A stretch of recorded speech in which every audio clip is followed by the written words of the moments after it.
रूस और यूक्रेन का युद्ध आपको याद है, पिछले साल कुछ इसी समय पर शुरू हुआ था और उस समय ऐसा लगा था क्या होगा, यूक्रेन टिक पाएगा, कुछ महीने भी टिक पाएगा, कुछ दिन भी टिक पाएगा। रूस दुनिया की इतनी बड़ी ताकत है, यूक्रेन छोटा सा देश है। पूरा एक साल से ज़्यादा का समय बीत गया। अब बड़ा सवाल खड़ा हो गया है, क्या तीसरा विश्व युद्ध होगा? तीसरे विश्व युद्ध पर मैंने आपको कई रिपोर्ट्स दिखाई, जिसमें बाबा वेंगा, नास्ट्रेदमस, तमाम लोगों की भविष्यवाणियां इस ओर इशारा करती हैं कि ये जो दौर है, ये जो समय है, ये इस ओर जा रहा है कि 2023 में कुछ बड़ा घटनाक्रम पूरी दुनिया में देखने को मिल सकता है। कुछ विश्व युद्ध जैसी स्थितियां देखने को मिल सकती हैं।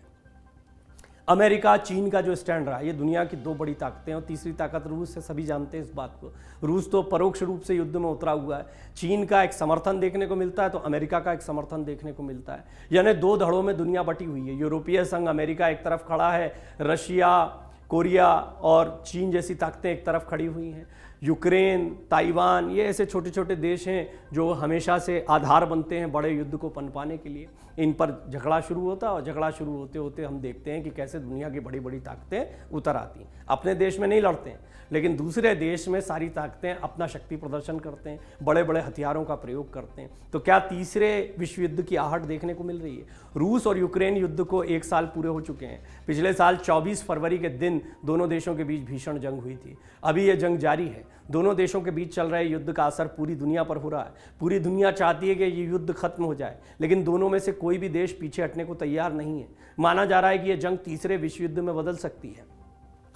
रूस और यूक्रेन के बीच हो रही जंग ने दुनिया में तीसरे विश्व युद्ध के बादल गहरा दिए हैं। इस युद्ध में लाखों लोगों की मौत हो चुकी है। दोनों देशों के बीच चल रहे युद्ध से दुनिया में तीसरे विश्व युद्ध की आहट भी है। कई विशेषज्ञों का मानना है कि यह युद्ध तीसरे विश्व युद्ध में तब्दील हो सकता है। इस बात से इनकार नहीं किया जा सकता है। कई विशेषज्ञों ने कहा कि युद्ध की शुरुआत से ही तीसरा विश्व युद्ध चल रहा है। रूस के हमला करने के बाद से ही तीसरे विश्व युद्ध को लेकर बहस तेज हो गई। इसके पीछे सबसे बड़ा कारण बाबा वेंगा और नास्ट्रेदमस की एक भविष्यवाणी है। अपनी भविष्यवाणियों के लिए मशहूर भविष्यवक्ता बाबा वेंगा और नास्ट्रेदमस ने कई साल पहले ही तीसरे विश्व युद्ध की भविष्यवाणी कर दी थी। इनके मुताबिक साल 2023 में तीसरे विश्व युद्ध से दुनिया कांप उठेगी। दोनों ही भविष्यवक्ताओं ने चौंकाने वाली भविष्यवाणी करते हुए कहा था कि साल 2023 में एक बड़ी जंग होगी। बाबा वेंगा और नास्ट्रेदमस की कई भविष्यवाणियां अभी तक सच साबित हुई हैं। ऐसे में अब दोनों भविष्यवक्ताओं की साल 2023 में तीसरे विश्व युद्ध की भविष्यवाणी लोगों को डरा रही है। ऐसे में आइए जानते हैं नास्ट्रेदमस और बाबा वेंगा की भविष्यवाणियां क्या रही हैं। रूस यूक्रेन के बीच हो रहे युद्ध के बीच दुनिया के कई नेताओं ने तीसरे विश्व युद्ध की आशंका जताई। इस युद्ध को लेकर दुनिया दो गुटों में बंट गई। रूस के राष्ट्रपति पुतिन कई बार परमाणु हमले की धमकी दे चुके हैं। अगर ऐसा होता है तो बाबा वेंगा द्वारा की गई भविष्यवाणी सच साबित हो सकती है। तीसरा विश्व युद्ध हुआ तो दुनिया में तबाही मच सकती है। बाबा वेंगा ने कई साल पहले भविष्यवाणी की थी कि साल 2023 में तीसरा विश्व युद्ध हो सकता है, इसकी शुरुआत होगी। बाबा वेंगा की कई भविष्यवाणियां अब तक सच साबित हुई हैं, इसलिए किसी ने इस बात को नज़रअंदाज नहीं किया। हालात ऐसे बने कि लगा कि हाँ, दम है इस भविष्यवाणी में। 2022 के लिए जो भविष्यवाणियां की गई थी उनमें से कुछ सच साबित हुई हैं। तीसरा विश्व युद्ध हुआ तो इसकी कीमत पूरी दुनिया को चुकानी पड़ेगी, क्योंकि इसके बाद की जो भविष्यवाणियां हैं वो और खतरनाक है। इस बीच नास्ट्रेदमस की उन भविष्यवाणियों का भी जिक्र सामने आता रहा है जिसके मुताबिक साल 2023 में तीसरा विश्व युद्ध होगा। नास्ट्रेदमस ने साल 2023 के लिए तीसरे विश्व युद्ध की भविष्यवाणी कर रखी है, लेकिन विशेषज्ञ ये नहीं समझ पा रहे हैं कि भविष्यवाणी रूस यूक्रेन के संदर्भ में या किसी और को लेकर कही गई है।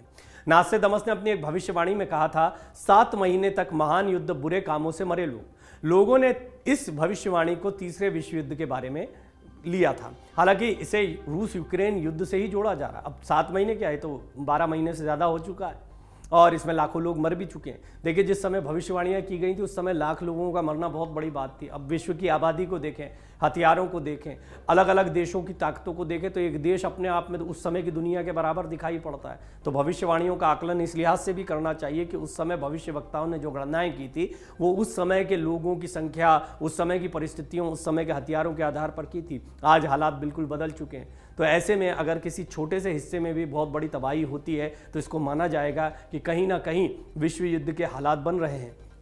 और देखिए, इस बात से इनकार नहीं किया जा सकता कि अमेरिका, रूस, चीन, यूरोपीय संघ, यूक्रेन के अलावा, यूक्रेन तो एकमात्र दिखाने के लिए है, एक साल यूक्रेन नहीं लड़ सकता था रूस से।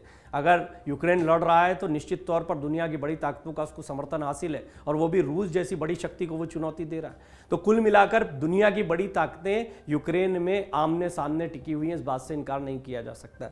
तुर्की में जिस तरह का भूकंप आया, उसको लेकर अमेरिका पर सवाल खड़े किए गए। हार्प एक संस्था है, एक वैज्ञानिक संस्था है, जहां पर कुछ प्रयोग किए जाते हैं, कुछ खतरनाक प्रयोग हैं, इन प्रयोगों को लेकर सवाल खड़े हुए।